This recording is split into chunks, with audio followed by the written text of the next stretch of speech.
It was all a blur. I had just woken up, so I opened the door for my dog, CJ. Him, being his usual mischievous self, ran downstairs, going a mile a minute. I trudged after, but when I looked around, he was nowhere to be seen.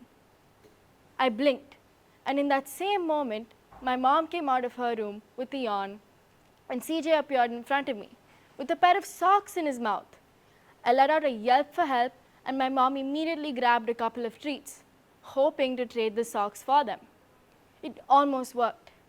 In his excitement, CJ dropped one of the socks. But to our complete dismay, we saw the other one disappear into the depths of his digestive system. Hello everyone, I'm Zakya Palicha and I'm in the 9th grade. My entire world revolves around one thing and one thing only, my dog, Chaubeji. Now, before I move on, you must be wondering what Chaubeji means. Well, all credit goes to my dad for the name. A Chaube is a learned priest, but I highly doubt this one is. He can't differentiate his toys from his own tail. That's how the nickname CJ was conceived. No one could pronounce his full name, and luckily, it caught on. We did have a dog before, Champak, but unfortunately, he passed away in 2019. For 3 years, my brother and I yearned for a dog, but my mother was not ready. She was the closest to Champak, and he was her first child. It took the rest of our family some time to get over the loss too. Champak was my best friend, a fantastic listener who always had a ear to lend whenever I needed to vent, and brought out the maternal bone in me at 7. I miss nurturing a pet and being nurtured by one. Ultimately, fate took our side. My mom was traveling once, and my dad sent a completely random text on our family group saying that we should get a dog. Of all the things my mom could have said, she said yes. From then on, the excitement levels rose as we looked for a new 4-legged member for our 2-legged family. Around the same time, one of my mom's friend's dogs was pregnant, and she became our blessing in a furry disguise. She left us no choice, and just like that, CJ entered our lives, a handsome, adorable English cream retriever. We had bought Champak from a breeder, not knowing how wrong it was. Breeding is a huge issue in today's world, now that foreign breeds are higher in demand. People, in their quest for dogs of certain breeds, such as Labradors, Golden Retrievers, Poodles, Beagles, Huskies, and so on, fuel the system of breeding. There are over 80 million dogs and cats that are struggling to survive on the streets across India, and a staggering 85% of people in India don't want homeless dogs anymore. As PETA repeatedly highlights, puppy mill breeders force dogs to reproduce repeatedly until their bodies wear out from the strain of being continuously pregnant in such harsh, impoverished conditions.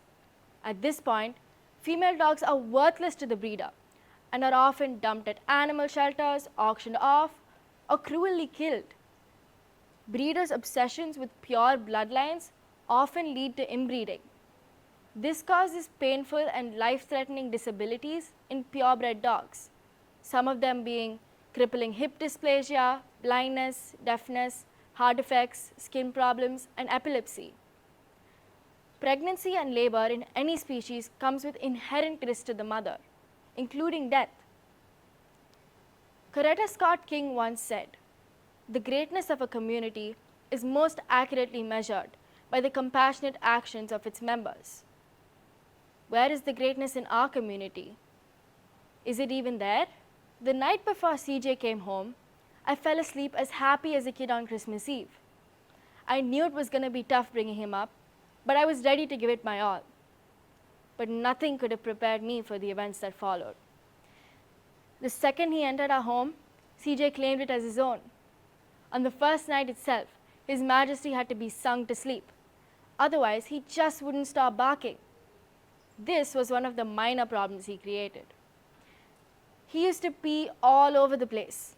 It got extremely out of hand to the point that my mother slipped on it once and hurt her knee, causing her to go to physiotherapy for it. Initially, he refused to come out of mine or my brother's room. But once he did, he was all over the place. From plants to magazines, from softball pins to socks, he ate everything he could get his paws on. Which brings me back to the elusive sock. You must be wondering what happened after that.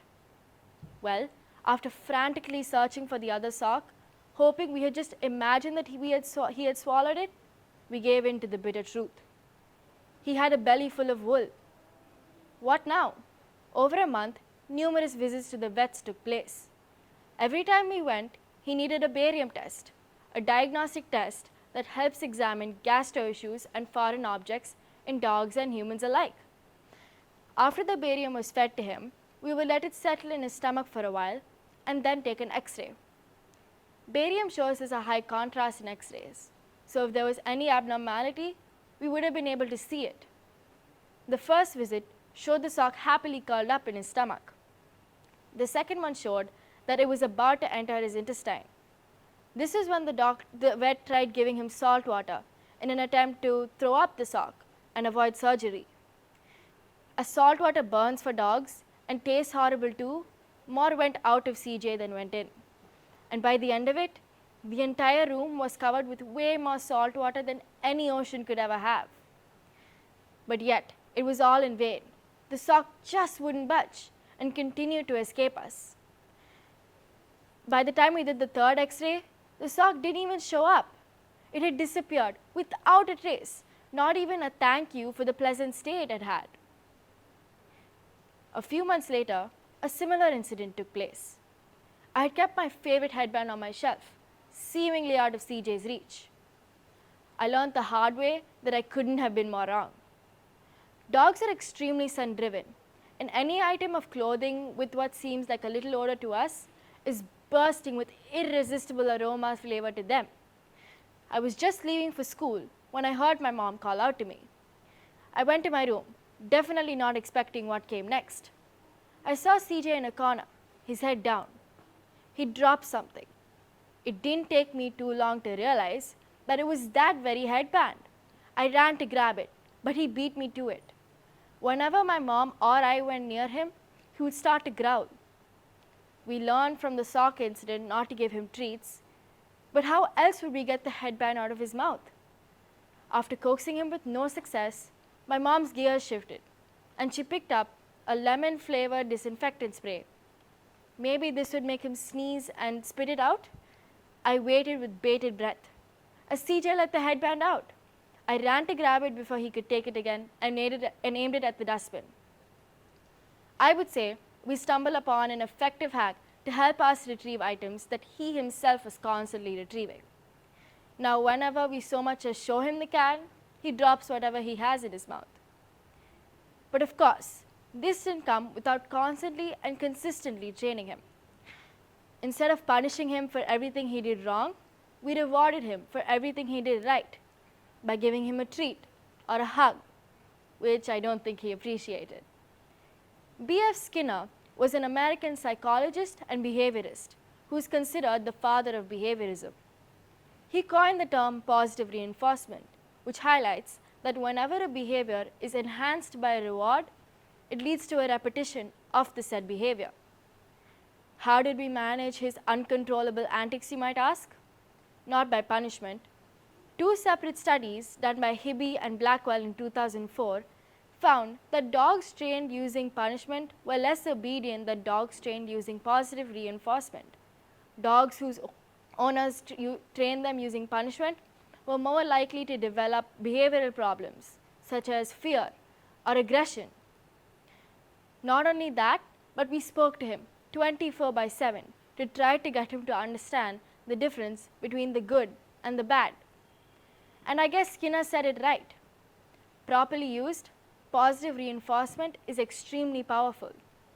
It truly is. I've learned many things and gained various skill sets over the past 1.5 years with CJ. I've evolved not just as a parent, but as a person too. My journey with him has me convinced that every child should experience the unconditional love that you receive from a pet, which brings out the softer side of your personality, and undiscovered levels of caring and attachment, which leads to the sense of ownership and responsibility. CJ has brought out parts of me I didn't know existed and continues to do so. He is my best friend, child, therapist, and partner in crime. Bringing him up continues to be an ever-learning journey, and though the peaks and valleys are tough to navigate, the view is always worth it. Thank you.